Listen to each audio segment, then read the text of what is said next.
A primavera está a chegar e com ela novos ritmos de leitura. Leia artigos de opinião e receba acesso antecipado a todos os episódios de Podcast Plus. Acompanhe a atualidade ao minuto. Assine hoje o Observador com até 58% de desconto e habilite-se a ganhar uma tote bag e um voucher da Livraria Almedina.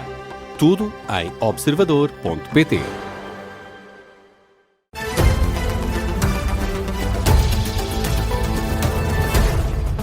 Vanessa Cruz, com o Jornal das 7 na Rádio Observador. O ex-presidente da Endesa, Nuno Ribeiro da Silva, defende que teria sido mais prudente o Governo esperar, em vez de lançar já um pacote de medidas para fazer face à crise energética. O ex-presidente da Endesa diz que a situação do mercado energético está muito instável e que é difícil ter uma percepção da profundidade e da duração desta crise.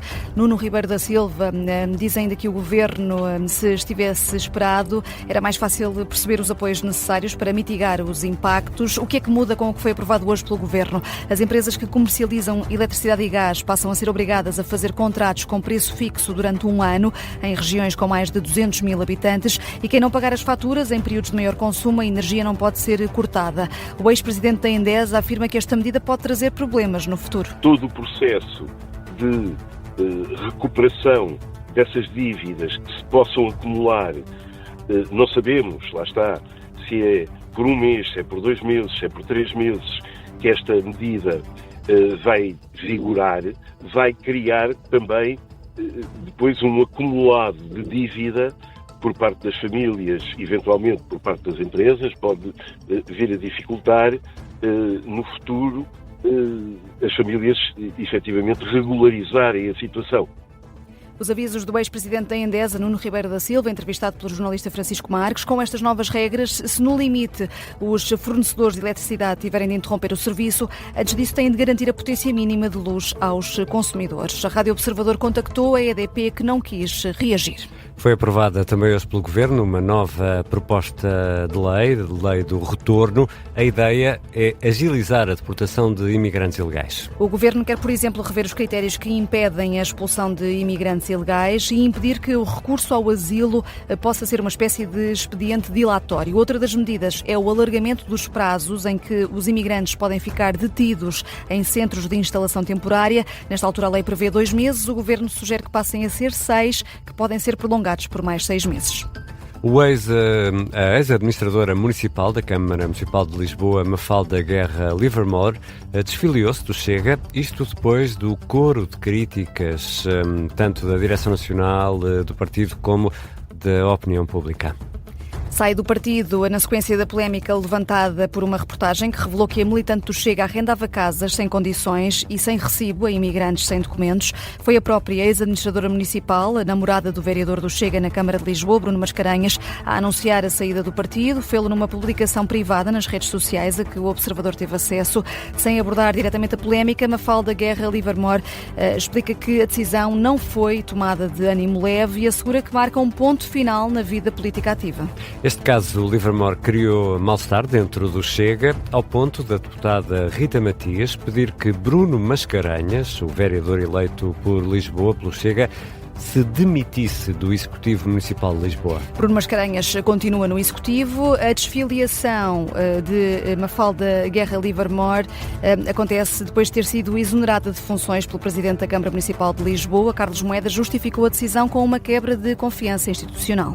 O antigo líder parlamentar do PSD, Paulo Mota Pinto, considera que a escolha dos juízes do Tribunal Constitucional tem de ter em conta a representação de cada partido no Parlamento. E que a capacidade do PS para influenciar essas escolhas não é, por força dos lugares que tem agora no Parlamento, a mesma de outras legislaturas. Não é por ter sido um poder muito importante que o PS ou qualquer outro partido tem um lugar cativo nas negociações e nos mandatos para o Tribunal Constitucional. Portanto, das suas declarações depreendo que acha natural que o PSD converse com o Chega e se entendam nesta matéria muito concreta.